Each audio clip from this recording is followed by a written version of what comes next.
the Quiet Warrior Show, where we help top leaders find their pathway to incredible success and a lifetime of happiness. Here is your host, Tom Dutta, the Quiet Warrior.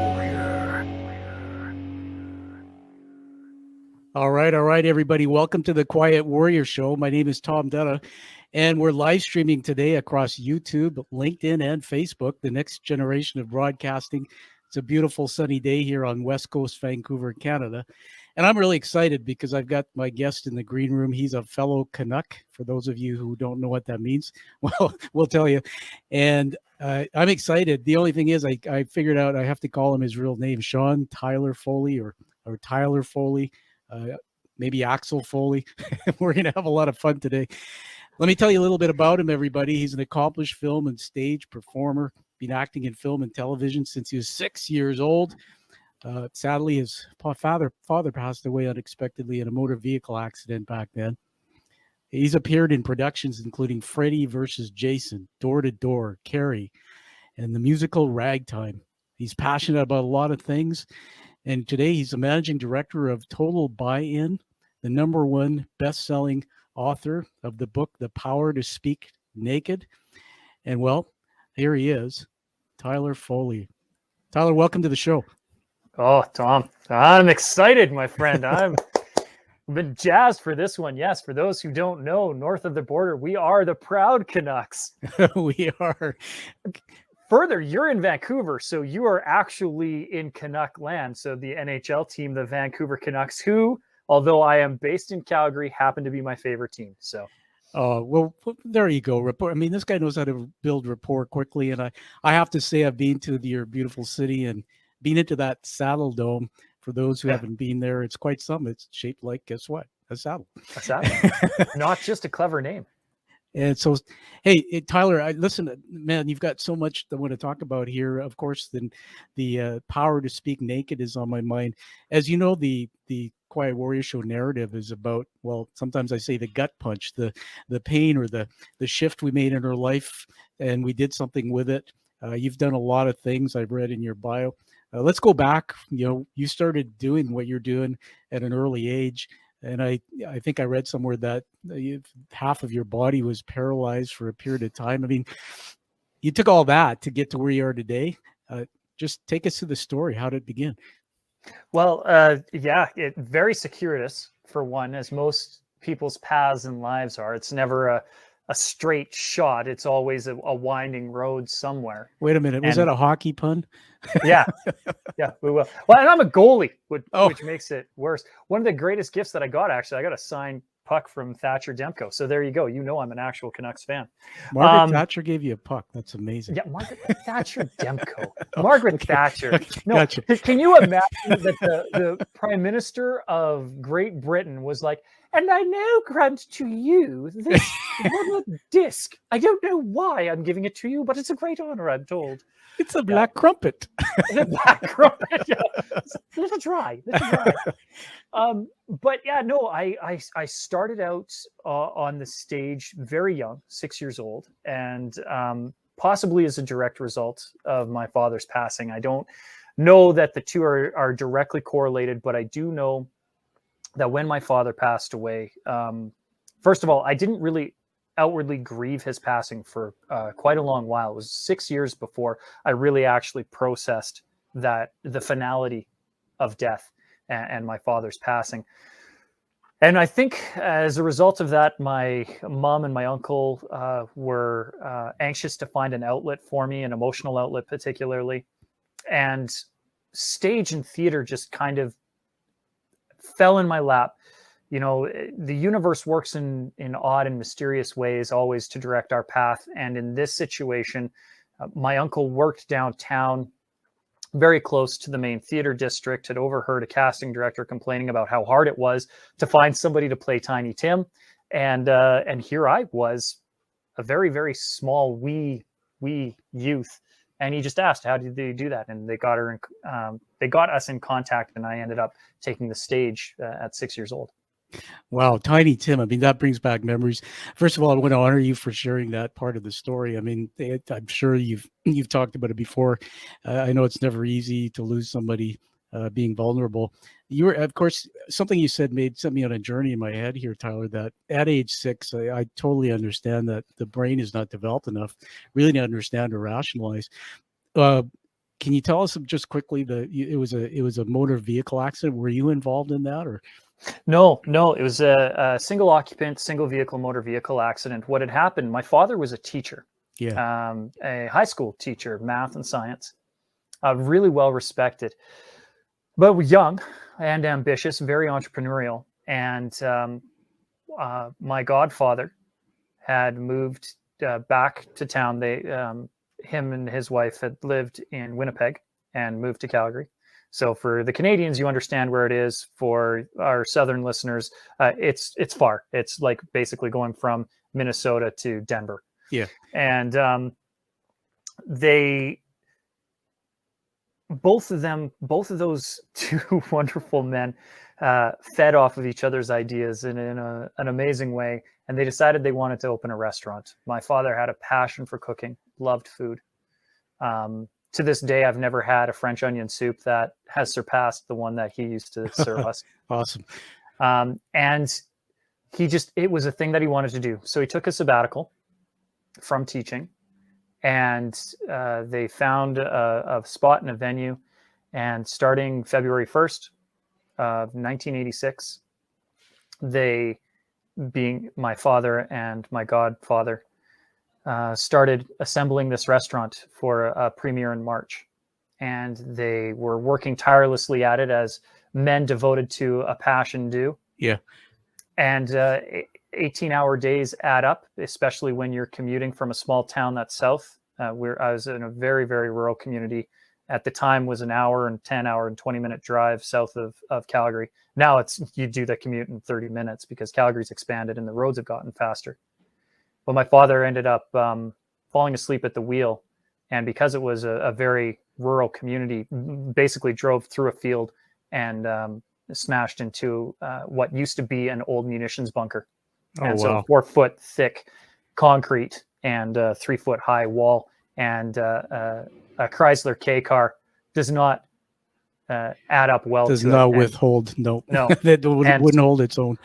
And unfortunately with that, he was only 10 days into his venture and passed away suddenly very quickly. Wow. Well, what a change. So thanks for sharing that. And so at age 6 there, you're standing on a stage. I can't imagine what that's like. So tell us. The most exhilarating thing ever. I bet. Well, yeah. So take us through that. What was that all about?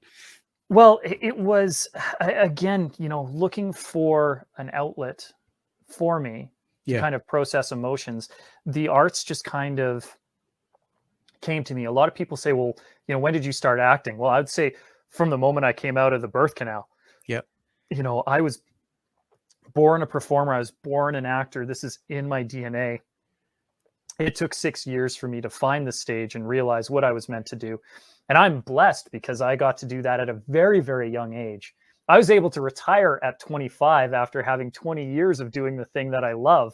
That's amazing. And most people don't even find their passion until they're, some people never do. And a lot of times we're later in life before we're really able to marry our passion and our career. And for me, I was able to do it at a young age and it was joyous, but I'll never forget the first time being on stage and hearing an audience laugh and then hearing an audience clap and applause. And I remember the first time I ever got a standing ovation. The energy that comes through that in a room is hypnotizing. It's intoxicating, and it's a feeling. It's a high that I have sought my entire life and will never stop seeking. That's amazing. It's funny because when I first started thinking about that, watching people like you on the screen, and then as a member of the audience, seeing the crowd get on their feet, you have no way when you're watching it from the other side of what that feels like. So thanks for taking us into that moment. I was quite inspired about the retired age 25. I had this thought that my head went on a journey. Did you ever think of what might have happened if your dad stayed the course? You might be washing dishes, you might be helping behind the scenes at the restaurant. And I want to just throw this at you to talk about, but I'm a big fan of the word passion, and I agree with you. I watched a TED Talk once, and they said most people don't follow their passion. Usually people laugh at them, or usually it doesn't pay the bills. And what I see a lot of people try to do is, hey, they get a job, and then, well, they want to be like you, an actor, and they infuse that into somewhere in their life, but that's not their main thing. So how did you get that is your passion? How did you retire to age 25? How do you do that as an actor? So it very simply, you just stop going to auditions. That's the beautiful thing about acting. In order to perform, you got to audition. What had happened was, and I'm glad that you focused in on the word passion, is I had lost mine at 25. It used to be so much fun. When I was 6, like going through high school. Yeah. Actually in high school, I went to a fine arts high school to specialize in musical theater and then minor in performing arts and television. And that was, very freeing for me. But I was also at that, when you're in high school and you've been acting since 6, I had become very complacent and very, I took my craft for granted. And as you had mentioned, at 17, I had a medical incident that paralyzed the left side of my body for a year. And that was a real wake-up call for me, because I had to withdraw from my final year in the performing arts program. I couldn't do my final musical. It really had a profound impact on technically my professional career at that point. But what it did do was it gave me a drive and a desire again. Because when you're a performer and you need to use your body for your craft, and suddenly half of it is taken away, it rapidly puts into perspective what's important to you. And I wanted to do everything I could to get back so I could get back on stage. Wow. Well, geez, thanks for, man, talk about respect growing here. I mean, when I talk about quiet warriors and they have gut punches, losing your dad at 6 was hard enough. And man, when you said that at age 17, you lost half the body, can't imagine. How did that happen? To this day, medical mystery, things that Tyler will never know. I've had so many scans and tests and prods and poking in my body that I never want to go through again, just trying to figure out what it was. Potentially, it could have been a mini stroke, and it may have been a Bell's palsy. The problem with mini stroke is that it would have been really hard to recover if it was actually like, if it was a stroke, I probably would have never recovered function. Mini stroke is kind of one of those weird things where half of medical science says, well, that isn't even a thing. You have a stroke, you don't have a stroke. Problem with Bell's palsy is it would have only affected the face, and I had paralysis on the whole left side of my body. So I've got MRIs. I've got beautiful pictures of my brain that I still keep on my phone because they're really cool. You should put one up as your screensaver in the back there. I could actually, I could do the digital and throw it up, but I don't know. They don't know, but it was actually a blessing, because I think that if I'd have had a concrete diagnosis, you have X. Yeah. It would have limited my options for recovery. Yeah. Because it was a mystery and unknown, I could try anything, and I did. I mean, I had Western medicine, Eastern medicine, holistics, like you name it. I had laser acupuncture, regular acupuncture, chiropractic, pharmaceuticals, holistic medicines, traditional shaman work, like you name it. I tried. If somebody said, I can get you to feel a little bit here, I was like, please do. Because that first couple of months was awful for me. They would do these tests where they take this little pinwheel, and by pinwheel, I mean pins. Like it went ow, ow, ow, ow, ow, ow, and then it would hit here, and I couldn't feel a thing. And they'd be like, tell me when you can feel it again. Tell me when you, ow, ow, ow, ow, ow, ow, ow. And it was torturous. I hated it.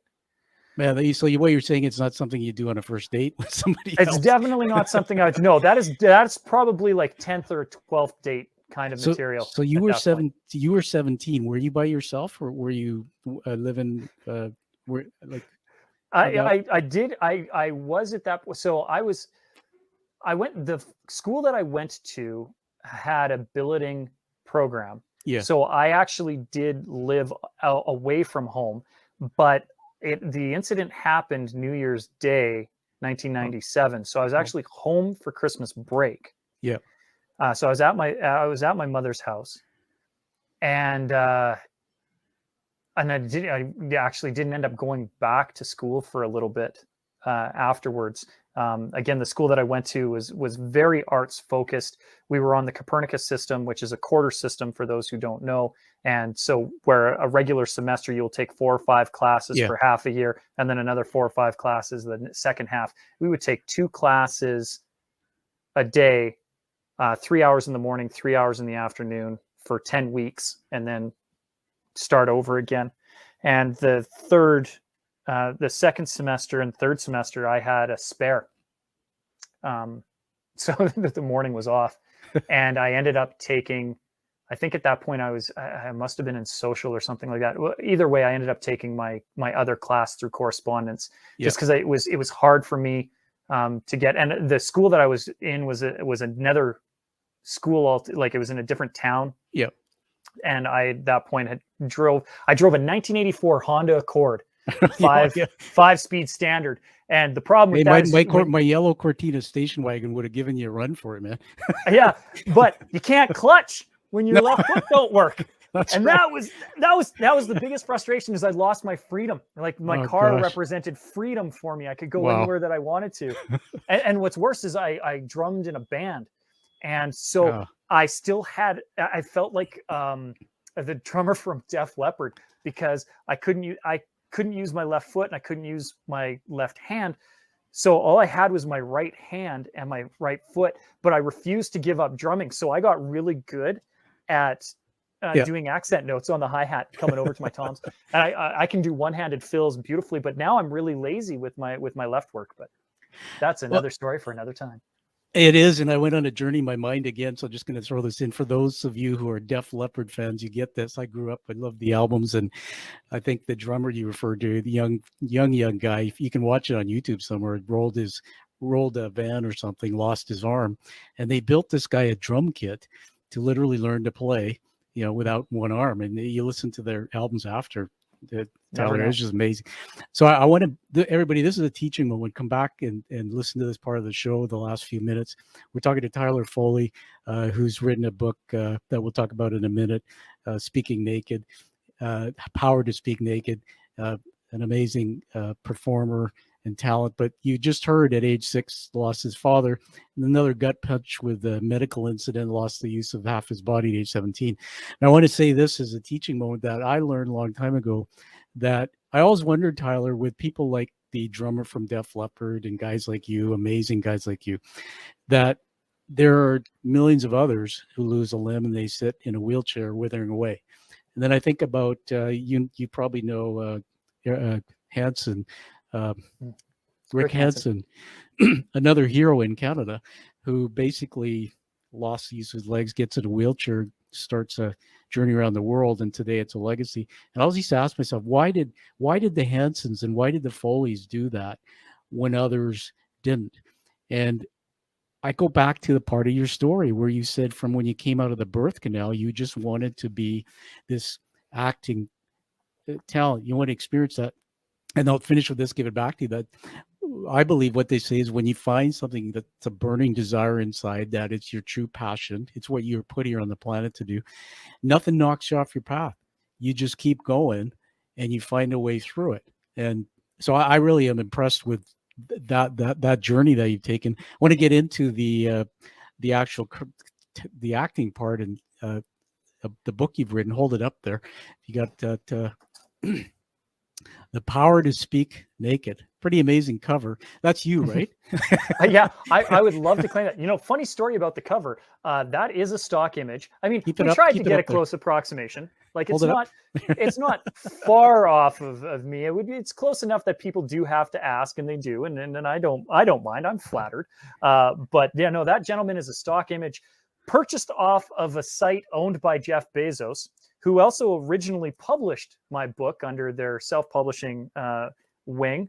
Yeah. It has now been picked up by Morgan James, so it's in bookstores everywhere starting September 7th. But the funny thing about that cover is that, yes, it was a stock photo purchased from Jeff Bezos' site, but when I go to advertise said book on said site, Jeff Bezos tells me that I'm not allowed to because it contains overly sexualized content and specifically draws undue attention to body parts such as breasts and or buttocks. So I can buy the image, but I can't use it to advertise my own book. The world we live in. And you know what? Everybody now, after hearing that, we're going to highlight that in the show notes, is going to go out and buy the damn book. Please do. I hope they do. So I have a question I wrote down here that the about this power to speak naked. Mm-hmm. Here's a question: why visualizing your audience naked never helps to let go of stage fright? Talk about dumbest advice ever given. Because I grew up learning that in business. People said pretend they're naked, or in their underwear. I know, and here's the thing: like, what a waste of mental capacity. And I don't know where it started.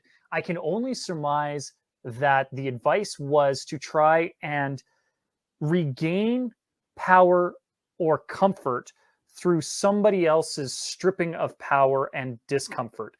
And to me, that seems like it's so perverse. That never mind the actual act of physically picturing somebody naked, but the warped sense that would provide, like, how is that even appropriate?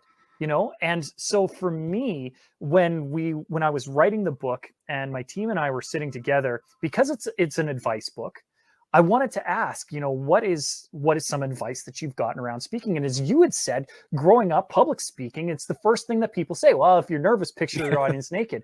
And one of my team members had said it, and I went on a tirade. I went, no, it's the worst advice, and similar to what I'd said here. And then at the end of it, I had said, listen, I would rather give somebody the power to go up on stage and speak naked themselves than to waste time picturing the audience naked. And everybody kind of looked at each other in the room and they went, well, there's the title of the book. All right. I got to ask you this. So we got to teach our audience here, because a lot of people are lay people. They're not speakers or actors. Can actors be speakers? And vice versa? Little call, definitely the one. I think that a lot of actors make incredible orators because we innately want to connect emotion to words. And if you want to be an incredible speaker, if you want to be able to truly impact people with the words, you have to have emotional subtext to the text that you are giving to your audience. And so the words have to have emotional connection, and actors naturally are going to do that. Now, can all speakers be actors? No, because not all speakers are able to connect subtext to their words, and not everyone has that emotional thrust or impact with their audience. The good speakers are, and I think there are a lot of people who could do both. But I definitely think that anybody who, particularly if you're a really good actor, you know, and that's why you see so many actors get up and be political activists, whether they understand the cause that they're flouting or not, they are very good at portraying their outrage with whatever topic that they want to discuss. And so I think that's why you see a lot of actors get into activism, because they have a platform and they have a fame. So people are going to watch them, and there's going to be a natural resonance with how they discuss or bring to view a topic. Yeah, no, that's amazing. I'm going to give back to you in a minute. I just want to comment on that and ask you to tell us how new speakers can quickly inspire their audience. One of the things you said about subtext and attaching that to the words, and to me, a dummy 101 for speakers is, if I forgive me for using this example, but I used it to honor your situation. So you lost your father at age 6. So I decide on a stage to try to act or speak and tell that story, but attached to an emotion. Man, that's hard. I'd like to know what do you have to go on in your head, because I didn't live that scenario. I'm just guessing that maybe I have to find and attach to something else that brings that same emotion, or maybe it's just practice. Just tell us more, and then give us the goods about how we can quickly inspire the audience if you're a new speaker.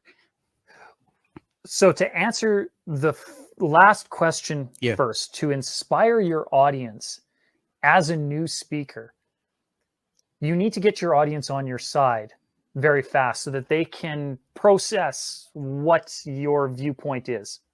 And the fastest way to do that is through the power of story. Now, when you're doing this, the critical question to ask is, what do I need to do to serve my audience? So many speakers focus on me, this is my authority, this is why I am up here. It doesn't matter why you're up there. Anybody could have been put up there. We chose you for a reason. You now have the authority granted to you to go up, but ultimately you're there because you're going to serve an audience. So what do you need to do to serve the audience? And the best way to get an audience on your side is to tell them a powerful story. The powerful story should be personal to you, because nobody knows your story better than you. Giving an anecdote of something that happened to somebody else somewhere down the line does no good. There's no emotional tie to that. And then, what is the emotion that I need to portray? Is it sad? Is it happy? Is it questioning? Do you need to make your audience curious?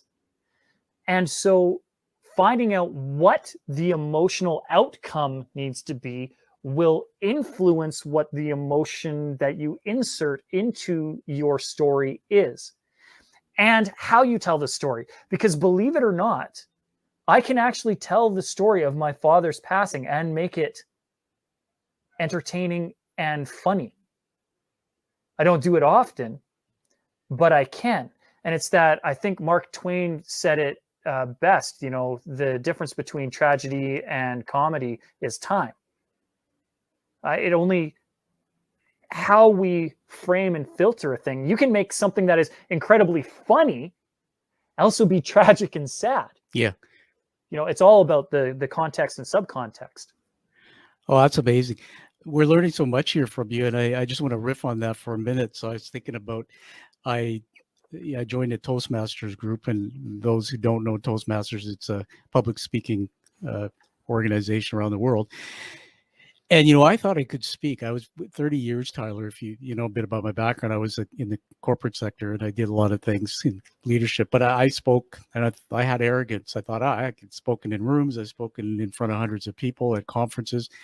Dude, PowerPoint, standing in front of a podium, that ain't speaking. So then when I tried to do a TED Talk, you really got me going on something. I love you for this. And I did a podcast on this, to be vulnerable, but I failed the first time to get my TED Talk. And when I got the feedback, it was a gut punch. And this is what I was told. They didn't really like you at first because it was all about you. Because I was talking about my book and, how I was a successful guy. And then I started using other people's stories. And that, I remember after, a little voice came to me from the stage group and said, "We want to hear about your story." And man, you just nailed it. I mean, you gave us such a gift there. That took me all my life to really understand and learn. It's not about me. And so I want you to teach me something here, because I'm going to bring a personal story out, that my father passed away January 2018. And, if you look into my backstory, which is in the book I did and things like that, my dad was a drunk, and he was a commanding officer in the military, and left home when I was 12. Took the brunt of most of that, went out into the world, and I saw my dad 3 months before he passed away. Just by chance, I reconnected with him after probably 10 years of not being involved in his life. And so there was forgiveness, and some emotion. I couldn't show emotion because I was so disconnected from my dad. But my meaning of my father in my mind, as you can probably deduce from some of the things I've just told you, was not positive. In fact, I didn't like him. So I decided when I get into Toastmasters to do my very first talk, an icebreaker talk, and I tell the story of that Starbucks meeting with my dad. And I tell that story about how he came in the door. I hadn't seen him for 10 years, and there was, he had forgiveness and all this. And then I got the feedback after. I did so well in many areas, but somebody said, "What was going on in your head?" Because when you said that, he said, "I love you, son." They said, "We want to see you pause more." And so this is what I'm trying to develop in my own speaking.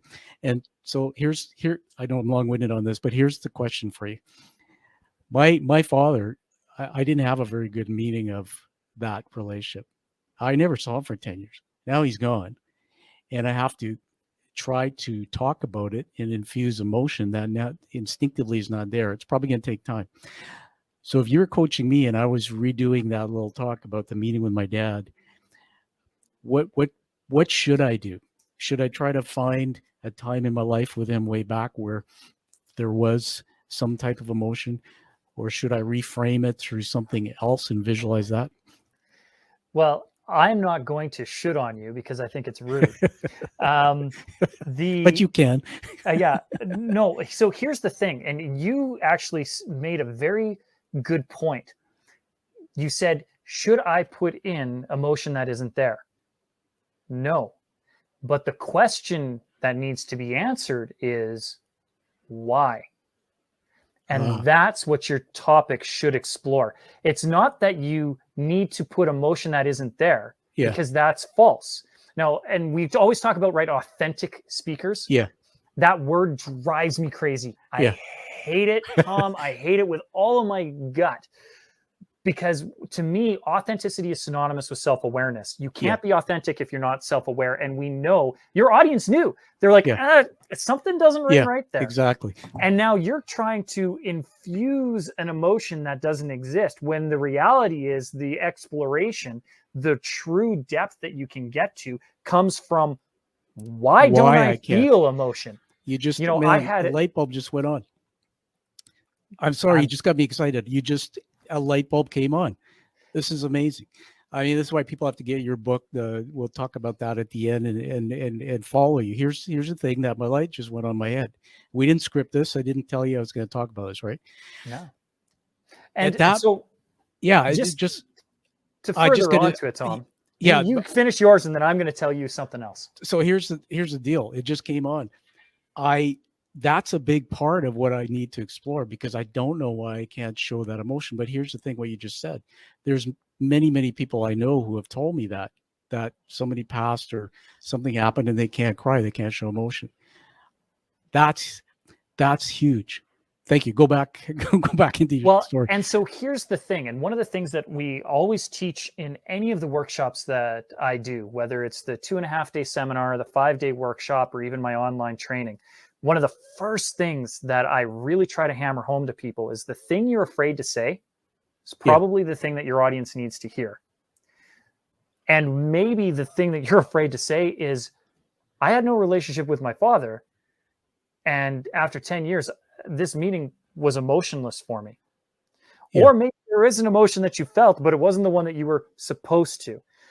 And that's probably the thing that the audience who can identify with that, who can recognize that, with who have had a relationship with a parent that was maybe not ideal.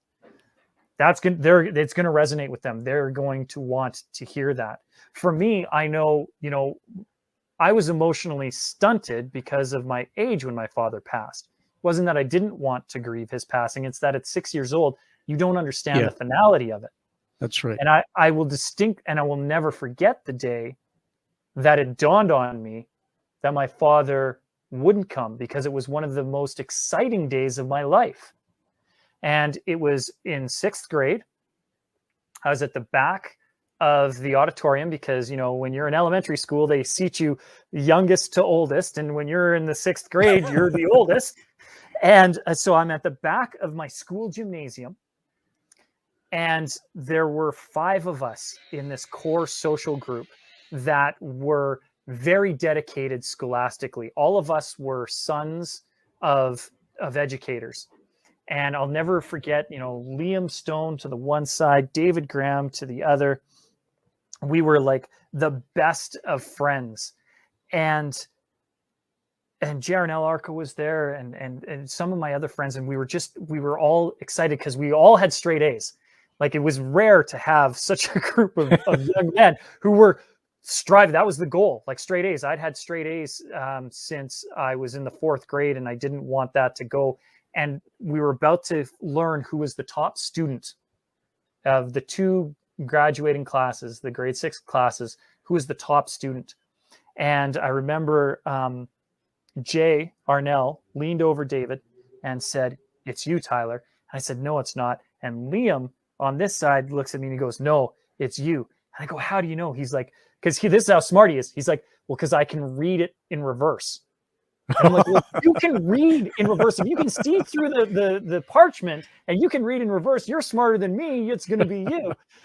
Anyway, my teacher says, you know, "Tyler Foley." And now I'm beaming with pride, and I stand up and walk along the edge of the gymnasium, and all the parents were lined up along the edge, right? Yeah. And I remember seeing my mom, and she's doing the happy cry, and she's got a tear in her eye, and I'm excited. And as I walk past her, the chair beside her was empty.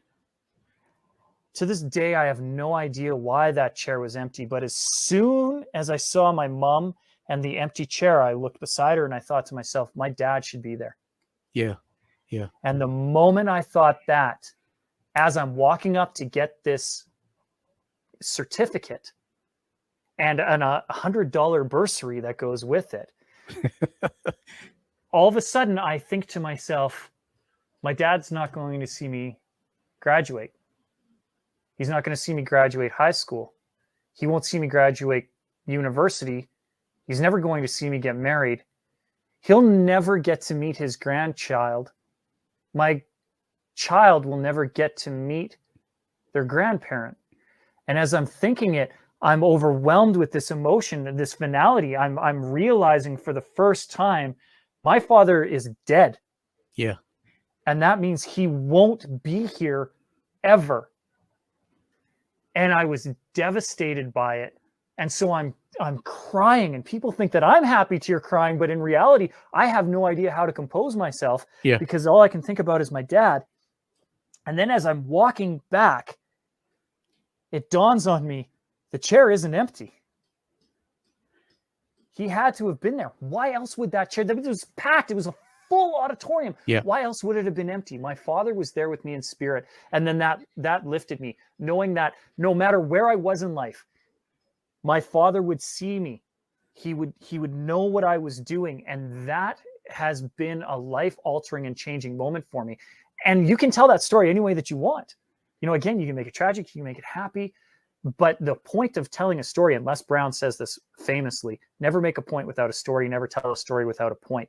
The point of that story is that you never know when that moment is going to happen where you have that emotional connection, but you don't have to force an emotion if you don't feel it, because it's up to you to realize what it is. That is so good. First of all, what a story. Never make a point without a story, and never tell a story without a point.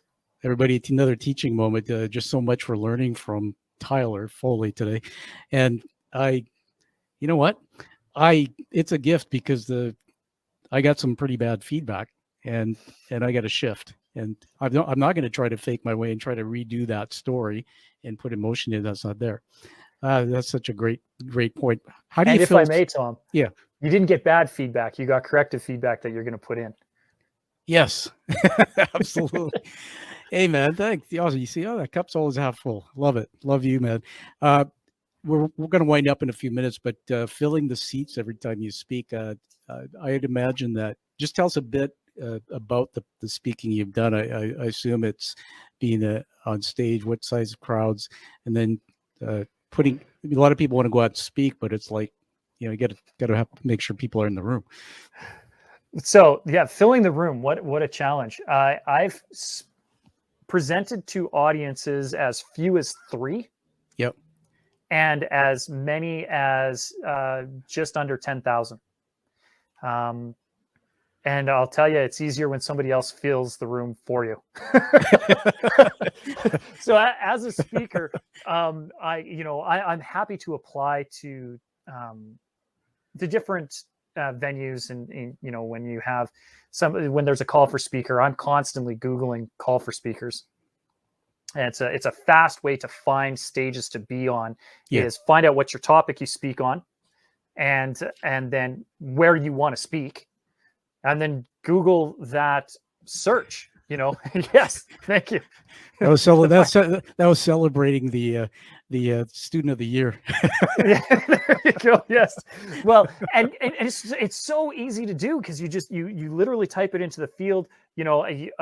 Leadership or executive leadership, and Calgary or Vancouver or Boston or Chicago or Milan, wherever you want to speak, and you type in those fields, and then call for presenters or call for speakers. Yeah. And then when you can see those opportunities, that's a lot nicer, because somebody else is doing the promotion for you. When you have to do it yourself, oh man, is that a grind and a hustle. I mean, I have got a army, not just a team, an army of people behind me who push and promote when I do my own venues. I'm lucky and blessed that I'll be going down to Dallas to help out. I'm just volunteering. Yeah. Not even speaking, volunteering at an event that's happening in Dallas on November 3rd. And I'm going to then do my own event, because I'm already going to be down there. So I might as well do my own event. And so I've put on my own event, and we've rented space in Dallas, and I'll be doing it over the weekend, and I'll put on my 2.5-day workshop. Well, because I'm volunteering for the one, and I'm part of the sales team, I know what the numbers for Dallas are for that event. And they're significantly better than what they are for mine, because I don't have the money that the other team has. And I certainly don't have the name draw of some of the names that are coming to that stage. I mean, they've got Tony Robbins and Phil Town and Molly Bloom and some just amazing speakers that are coming. So, and I'm just volunteering. I'm just there to help coordinate. I'm literally there to help coordinate the volunteer staff that'll be there. But for my own event, I think we've sold 4 tickets right now. Now it's November and I have time to do it. But I mean, there's so much to just bringing an awareness to you and what you do. And so I would encourage people, if you're speaking, speak not to the size of the crowd, but to the size of the hearts that you want to change in the crowd, and you will never go wrong. I literally did present to 3 people, and it's probably the best talk that I ever gave, because it was very focused and very dedicated. And what sucked about it was I had rented out an auditorium that sat 300 people. So I had 1% capacity going, and but they sat up front, and I delivered probably, like I said, the best talk, because I was there to serve them. As long as you're serving your audience, it doesn't matter the size. That's great advice. It's listen, when you go do your little speech or your big speech there, set up a camera in your room pointing at you, and then the camera of the audience in the other one, and splice it together. There's your audience. There's your big audience. Massive one. My mind went on a journey, and I just want to say this and then move to wrap up with you. I will have you back again for sure. That I did a stint in network marketing. If you kind of look through my story, and I wrote about this, my wife and I woke up one day, we were part of a Ponzi scheme and ended up, kind of losing everything midway through our life. So we had to start over. I spent a few years goofing around doing stuff. And I remember when I first got into it, I became a diamond distributor. I didn't even know what that meant. It was extremely hard. But, you make a bunch of calls, get people to 10 and 20, say they'll come in 1 or 2. And I remember the first couple of times I did a presentation and the room was like half empty. I was horrified. I went down to Mexico, and they opened up the whole Mexican market, and some of the bigger people in the company were there, and they rented 400 or 500 room theater, and the place was half empty. Mm-hmm. And I just want to say this about books, because you're an author, and shout out to your book in a minute, Morgan James Publishing, who published you. That's fantastic. I remember when I wrote my book, I used to ask myself, Tyler, how many people are going to read this thing? And then I started learning as I went along that it doesn't matter if one person reads my book and it inspires them to shift their thinking. It's a home run. It's not about the numbers. So what you said really is inspiring about, you talk of your lifetime. It shouldn't matter how many people are in the room. Show us the book again. I'm going to put you on full screen, and then tell us how people can get a hold of you. Tell us about that course you're talking about as well. Sure. So Power to Speak Naked is there he is again on the cover. Yeah, there I am again on the cover, is available in bookstores September 7th. Anybody who wants to reach me, they can go to SeanTylerFoley.com, and Sean is spelled the proper Irish way, SeanTylerFoley.com. If anybody wants to get in on the pre-sales for the book, again, it'll be in bookstores September 7th, and you can go to your brick and mortar store. But if you can, for your US audience, particularly, if you could go to bookshop.org, and whether it's picking up a copy of The Power to Speak Naked or The Way of the Quiet Warrior, any title that you want to pick up, if you go to bookshop.org, if you're in the States, it will connect you with your local book retailer. And that, it's your brick and mortar stores, your mom and pop's stores, and you can get any title there. Any title. Like if it was published on Amazon, you can get it through bookshop.org. But Jeff Bezos, he's going to space. He doesn't need any more cash. But particularly right now, your mom and pop store, your brick and mortar store that's in your local community, probably needs the help. So whether it's a copy of The Way of the Quiet Warrior, it's a copy of The Power to Speak Naked, or any other title that you want to get. If you're in the States, bookshop.org is a great way to do that. And if not, you can always, for us Canucks north of the 39th parallel, if you could go to barnesandnoble.com versus Jeff's site, I would definitely appreciate that. And the pre-sales always are important. And as you said, I'm not worried about how many copies get out, just that the copies that do get out go to the hands of the people that really truly need it, and that my message is heard.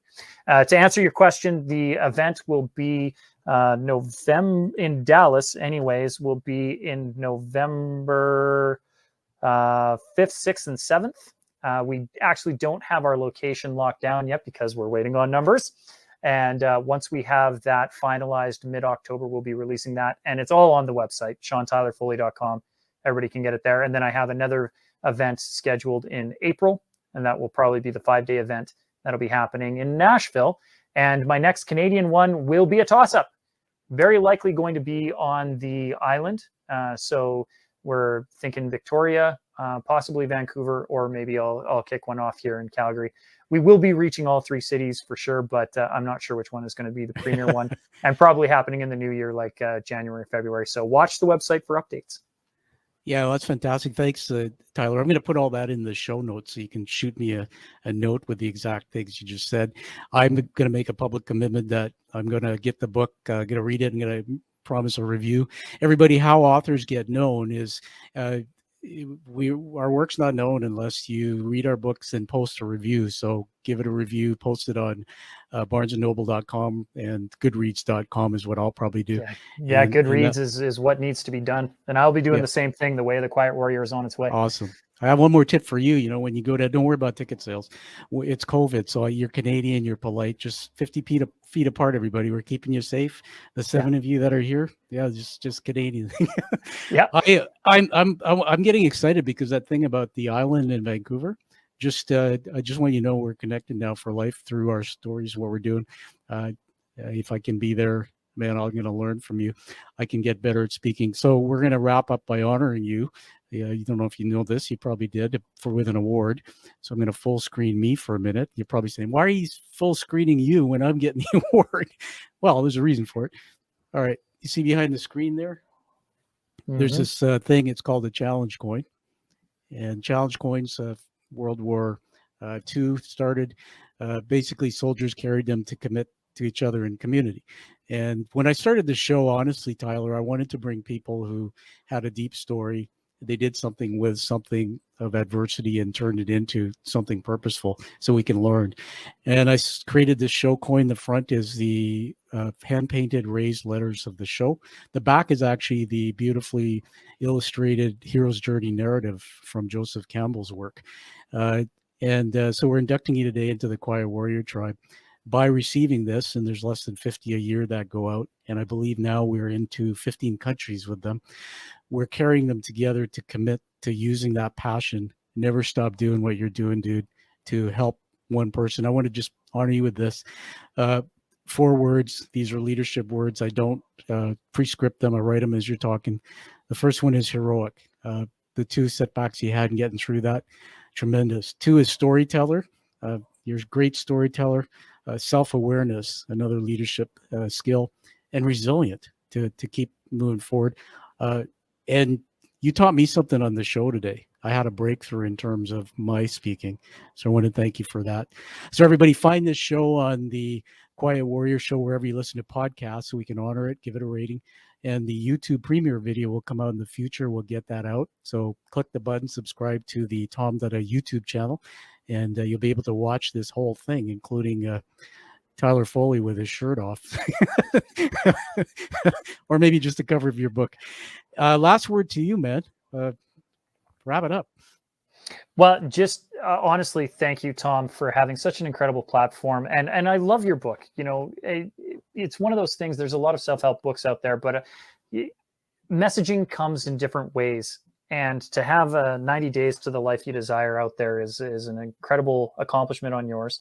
And for having this show put together, I want to thank you. And I would encourage anybody who's getting value out of listening to your show, if they are getting value from it, to do exactly what you said. Give it a 5-star review, give it a like, give it a share, give it a comment. Go through the episodes and what was the one that stood out, and really highlight that for you, because same as being an author, we need the 5-star reviews. When you're doing the podcast, we need the 5-star reviews. So if your audience is getting value out of what you're doing right now, Tom, I would encourage them right now, hit pause. You're already on the device. Give it a 5-star review, and thank you for the opportunity to be on here and to serve your audience. Oh, you're welcome. I'm so humbled. I'm going to take that little audio clip and add it to every one of the episodes so that I don't have to say that. And it's my gift to you.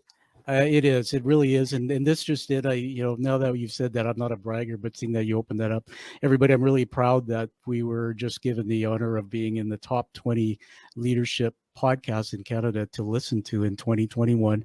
That's by FeedSpot. If you go to my website, KREAT.ca, on the media page, you'll see the press release.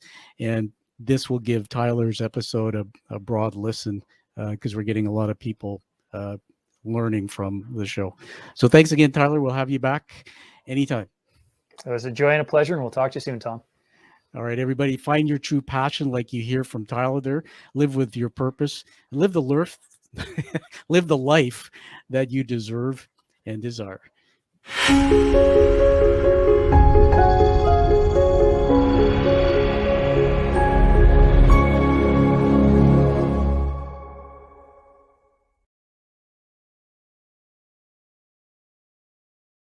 Thank you for listening to The Quiet Warrior Show. Create is a motive-based leadership development firm. www.kreat.ca